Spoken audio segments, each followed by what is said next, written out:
and welcome back to my channel. Hope y'all having a good week. Had a great week.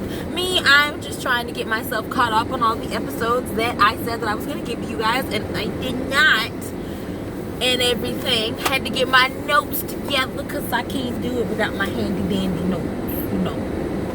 And also, it's been a minute since the episode that I'm talking about premiered. So, we're just going to go ahead and hop into it. This episode is about the Real Housewives of Salt Lake City, episode 4. All right? And it starts off where we are back at the 20s party because Jen is, upset, and she wants to confront Mer about the sleepover because she think that Jen canceled the sleepover because Meredith. Jen thinks that Meredith canceled the sleepover because she cool with Mary, and they went to they had the little Kiki and little event and everything, and really it had zero to do with her being friends with Mary and everything to do with the fact that Jen, you flashed her kid. Her kids don't really like you like that, so that's the reason why they use the accidental flashing or whatever as the reason as to why they don't want you over there no more. And Meredith was tired of hanging out with you, so it had nothing to do with the fact that Mary, her and Mary is cool. But Mary doesn't really, Mary don't want to talk about it because, like she said, she's at a party and she's classy. Mary don't do that, Real Housewives of Atlanta, I'm going to confront you right here and there, and we're going to talk about it on the Real Housewives of New Jersey. I don't care if this is your event. We're going to talk about it right now, bitch. But Meredith was trying to avoid that. And Jen really, like I said, wants everybody against Mary. She's mad. She confronts. She's just upset. So Meredith basically comes over, and her and Meredith start talking, and it don't go nowhere. Basically, Jen is like, no, you don't want it. How dare you? Basically, Jen is like, how dare you? How dare you try to be my friend, but then you gonna be friends with her too? Like, that's not fair. Like, you have to have loyalty to me, or you have loyalty to no one. And Meredith is like, you know what, girl? Like, I don't understand where all this is coming from. Like, why you hate Mary so much? Like, what did she do besides the fact that you smelled like a hospital? And Jen also at this point is drunk as well because she was drinking before she came to the event. So then she gets so upset and so belligerent that she starts she calls Mary a grandpa fucker, and then curses at Meredith. And Meredith is like, nope, you will not curse at me. I am disengaging because I'm very disrespected, and I don't appreciate how you just came at me. Everybody, because when Jen yelled grandpa fucker, Mary heard it, everybody heard it, and everybody was like, oh my god, let me turn down my air from my car because I know that's probably real loud. Let me just, you gotta do what you gotta do when and everything. So Jen basically draws a line in the sand, and she says, fuck everybody. Mary leaves the party because she's like, I'm tired of y'all and y'all foolishness, and I'm not finna keep doing this, so I'm out. And Jen continues to get shit-faced. Everybody else sees that she's shit-faced. Lisa tries to come over and do damage control, like, babe, like, what's the problem? But she's just screaming, hollering, yelling, talking about how everybody love Mary, and they should hate Mary, and Mary ain't shit. Mary be fucking on her grandfather because she a weird grandpa fucker. Like, and personally to me, everyone was like, oh, this is so rude, maybe there's something wrong with me that, I just thought it was valid. Like, it's not her blood grandfather, but it's valid. And I don't really like Mary like that, so I wasn't that offended for her. I wasn't that mad at Jen. I was just like, oh, okay. We're going that route. Not that it's not factual, but I just didn't realize we were going to go that route. But all right, we're going to go that route. So, she continues to get shit-faced. Heather is the smart friend. It's like, you know what? I need to get Jen on out of here because if I do not, she's going to continue, and it's just not going to be good for anyone. So she is trying to get Jen out of there. Jen is calling Sharif. I know Sharif is like, oh, my God, this heifer always starting some shit. Now I got to come get her. And I was really just enjoying my night and evening away from her. But, it's fine. It's fine. I'm going to come get my woman. Jen going off in the parking lot hollering and hooping about how don't nobody loyal. She needs some loyalty. Y'all bitches ain't shit. Fuck Mary. And I'm just like, girl, please get it together. Where's your man at? Please, Sharif, get here fast because this girl's going down here and she's going down here fast. So then we see the next scene basically is Mary. Basically, everybody talks about what happened. Like, the different scenes basically just shows about how everybody feels about it. And as I said, everybody thought it was tacky. Everybody thought that it was wrong for Jen to say what she said. Of course, Jen didn't feel it was wrong. So, and Mary was just hurt. I guess that's what she said she was. She said she was hurt. So, you know, she was hurt, and that's it. I know that Meredith did tell Brooks, and Brooks was like, "Oh my God, Jen really did that? That's why I told you I don't like that bitch." I liked Brooks. And the reason why I liked Brooks is because of the fact that he did the same thing that I would do. If my mother got a chance to be on Real Housewives of Atlanta, school, I'm taking a sabbatical. Don't know what I want to do with my life. I'm trying to figure myself out. Well, I figured myself out on that their show. Or at least being, you know, on their a sidekick with my mama and everything. That's how I would be. Y'all, every time my mom was filming in the house, here I am. Here I am. Here I am. Here I am. Ting, ting, ting, ting, ting. But like I said, everybody's shocked about what Jen said. So the next scene that we move into is Mer and Lisa, and they were at an art studio, and Lisa's ass wanted to touch everything. Like, girl, you claim to have so much class, but how you was acting up in that store was ghetto, and that art store was ghetto as fuck. Cause you over here like, ooh, can I touch it? Ooh, can I touch it? When the signs clearly say, do not touch. Can you not read? I don't know how you have a business in liquor and you cannot read. Or maybe your husband does all the reading for you. Because, bitch, you cannot read. Because why are you asking to touch things that clearly say, do not touch? Get some class. I don't like it. So Meredith tells Lisa that she's separated and her and her husband are separated and stuff like that. And Lisa bring them little fake little crocodile ass tears. I'm like, oh my God, I'm going to cry. But I didn't see not a tear fall. Not a tear fall. I don't understand why Lisa and Meredith are friends. Like, personally, I feel like I see some similarities, but I personally feel that Meredith is the better version of Lisa. Because I just like Meredith. She just, yep, I like her. She got that class. Like, I just thought it was really classy when after Jen said what she said to Meredith about Mary's mama and everything. Mary's grandfather, her husband.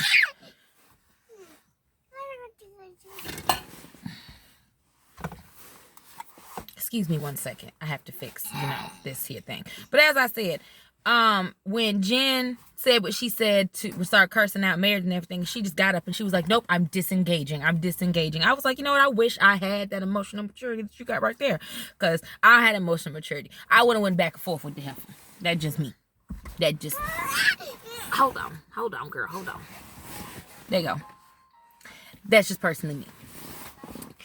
Alrighty, so as I said, Meredith tells Lisa that she's getting separated. Lisa does little fake crocodile tears. She says Meredith also tells her that they're trying to start dating again and stuff like that. And as I said, I really personally think that Meredith is done with her marriage. That's my personal opinion. I think that she still does love her husband, but I don't think that she is in love with him. And those two separate words, okay? In love and loving someone. Like, I love my mother, but you see what I'm saying? I'm not in love with my mother because that's incest. You see what I'm saying? So I think she loved her man, but she not in love with her man no more. He don't satisfy her like that no more. And I personally think at this episode, we don't know what I know now. So I'm going to just leave that for the next episode. And I'll just talk about it then. Meredith does tell Lisa not tell anybody, and Lisa promises that she will keep her paper lips sealed. Next scene, we go to Mary's house. Lisa comes over to Mary's house, and as I said, that's when I realized that, like Mary's fashion, Mary can't interior design either, because her house look a mess. It's just like I said, it looked like a ghetto TJ Maxx. Or a rundown Ross, like just mixed matched all over the place. Like, I can't tell. 1 minute we look in one part of her room in the house in the living room, and we see 80s looking stuff. Then in one other part of the house, then it looks a little more modern. And I'm like, girl, how you have all this money and you can't pick what area you want your house to be in? That's just sad. So her and Lisa, I guess, was talking about her being best dressed, and Lisa lied to Mary, telling her that, oh, your outfit and everything was oh so pretty, and I'm assuming that she was talking about, because it's a little hard for me to remember this episode, because like I said, it was like 2 weeks ago, so I'm trying to pull it back for y'all. basically, Lisa tells her that she was best dressed, and I think she was talking about for the 20s party. And as I said, no, the fuck she was not, because none of y'all won best dressed, because didn't nobody follow the fucking theme. So,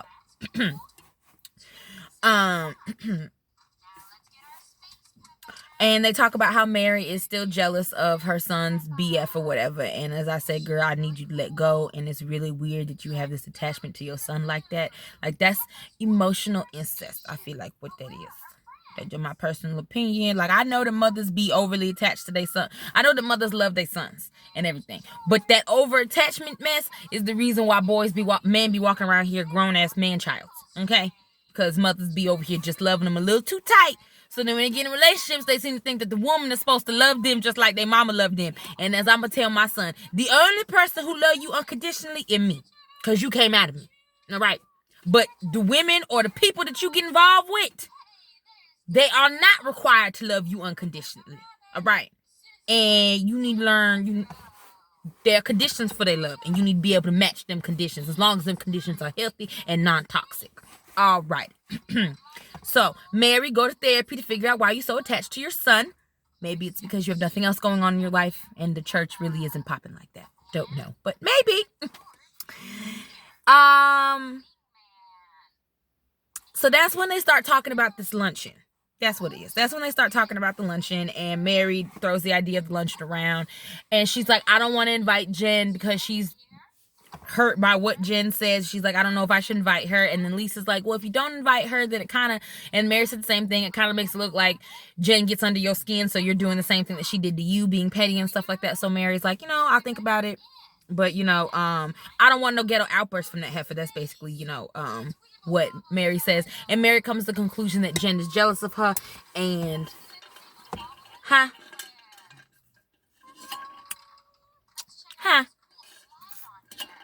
she jealous of you and you married to your grandfather? I don't care if that's not your real grandfather. You married to your grandfather. I can't be jealous of that. Anyway, we move on to the next scene where we are at Heather's house. And Jen comes to talk about what happened. And Jen starts blaming everything on her daddy dying. And she's saying that she's lonely is the reason why she snapped. And I understand that Jen is, I'll agree with that Jen is lonely. I did not know that her father had recently passed. I think like either the year before the show started filming or recently this year, but point is her father recently passed, so she's still dealing with that. And I understand that people do have like a lot of compounded grief and stuff like that, but I do not think that is the reason as to why you snapped. I think you were bad. Like, I feel like it was a cop-out to me. Like, I'm not trying to downplay your daddy dying, or not trying to downplay the fact that your husband would be gone and you be lonely 99% of the time. But what I am saying is that don't use those two events to try to make it seem like you didn't really snap the way that you did, because to make it seem like you didn't really snap like the way that you did, and you did. Like, you don't get, girl, you was just, my personal opinion is you was just mad. You were mad at Mary. I get the names confused, whatever. Because I feel like Mary should be Jen and Jen should be Mary. Like, that's how I feel like the name should be, but whatever. I'm not their mama, so I can't go back in time. But the point is, Jen was trying to sit there and use this little snapping outburst and blame it on something else, when really, ma'am, you were just really that pissed off at Jen, on top of the fact that you were drunk.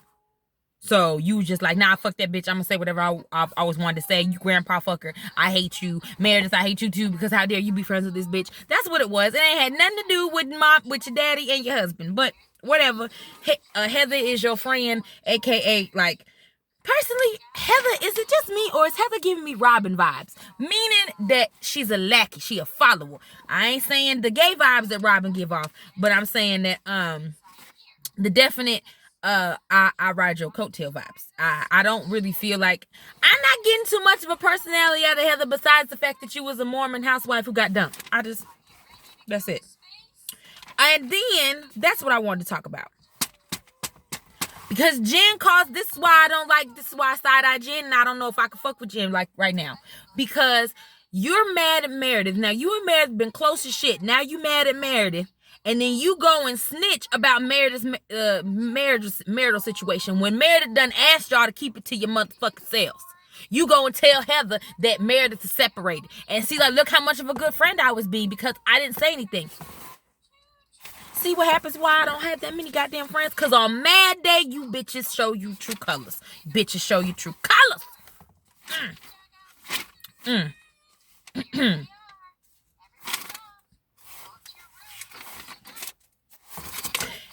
Anyway. So then we basically get to the luncheon. That's like the next most important thing. We get to the luncheon where the theme is Met Gala themed. And like they all said, I don't understand the theme that I saw. It don't make sense to me. It don't make sense because how is it a Met Gala theme? Like, the Met Gala is just the name of the event and everything. So, like, it usually has a theme. Like, I don't understand how your theme is Met Gala, because the Met Gala usually has a theme. You see what I'm saying? Like, it just didn't make sense. Like, I feel like Mary tries really hard to seem like she know what she's talking about, but then in the same breath, you show how much you don't know exactly what it is that you're talking about. You just embarrass yourself on a consistent basis. And that's what she did with the here Met Gala party. She kind of just embarrassed herself because... As I said, I don't. Where the theme at? Where the theme at, ma'am? Where the theme? Whatever.